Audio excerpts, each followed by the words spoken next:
This is Andi Purewal for Boxing Social in association with Betfred, and now I'm delighted to be joined by Aqib Fiaz here in Manchester. Aqib, first and foremost, how are you doing? I'm good, Andy. How are you, mate? I'm good. Obviously, it's good to hear you're doing well yourself. You're back in camp now. Obviously, a tough few months for everybody, but how does it feel to be back in the gym? Yeah, it's great. Finally back in. I was training pretty much every day anyway, really, at home while we was all in lockdown. But then back in the gym now, and I'm loving it. And I've got that bit between my teeth. As soon as we was back in without a date, I was just training hard like I had something coming up, because it's just something that we've missed and something that we take for granted usually, I think.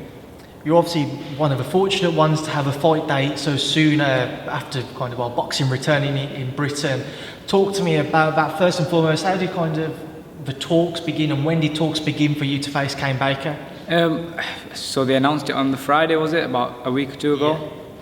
The talks began on, say, the Wednesday, Thursday, and me and Jamie just sat down and agreed that it's a good fight, good step up for me, and it's something that I can win, and it's a fight that I reckon I'll look good winning, and I'll do it in style, I hope. Eddie's made a point of trying to say that he wants to have 50-50 fights or close fights on his cards. This will be a step up for yourself. You're only 5-0. Obviously, Kane has a lot more experience.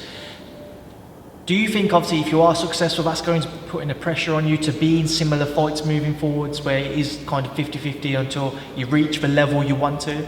No, not really. Obviously, at the moment we're going through this pandemic and stuff, so there's a circumstance going on. But I think once this is over, I think we can go back. Spoke to my manager Steve, and he says we don't have to go into a 10 round the next like you would usually after an 8. We could maybe go down back to 6.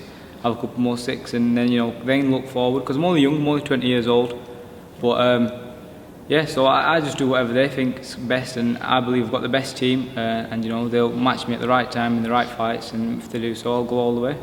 Talk to me about Kane, Aqib. What do you know about him, and what have you been studying on him? I've not watched much of him, to be honest with you, because I believe that at the end of the day, a fight's a fight. You can watch someone 1,000 times, they can do the same thing 1,000 times.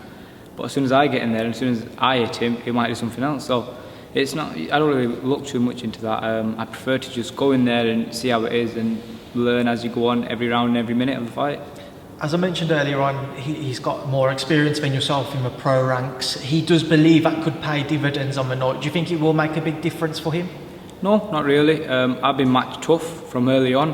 I've fought fighters that have gone on and won every fight after me. Fighters above me, weight-wise.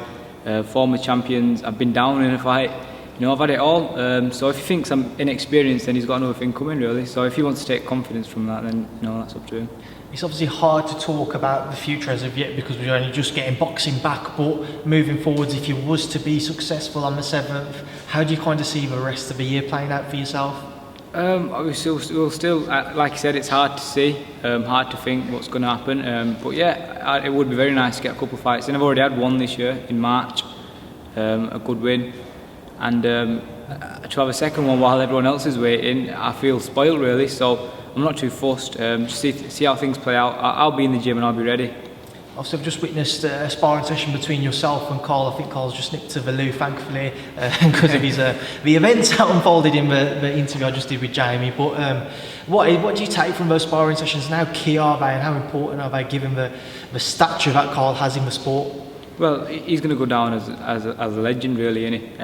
And to be getting rounds in with him so frequently, and obviously during lockdown we haven't, but I mean, in the past we've done loads of rounds together. It's a great experience for me, because he's someone, like I said, he's going to be a legend, and I'm thankful for the opportunity that him and Jamie have given me.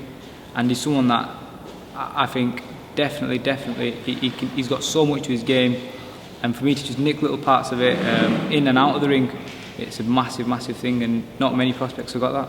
Obviously, you're the only one who currently has a date to work towards in the gym. Have you had kind of everybody teasing you about that? Not necessarily teasing, but kind of very envious about the fact that you'll be back in the ring first? Oh, well, yeah. Carl's looking at a date. Nothing's really been confirmed as of yet, but he's in camp as well. And we're just, me and him really, that I've got something to look forward to. And we're training hard, pushing each other, as you just seen, working hard, and we're enjoying it. We've also obviously got Dave Allen, who's just joined up with the gym, been here for about 3 or 4 weeks now. How's Dave been looking? How's he settled in?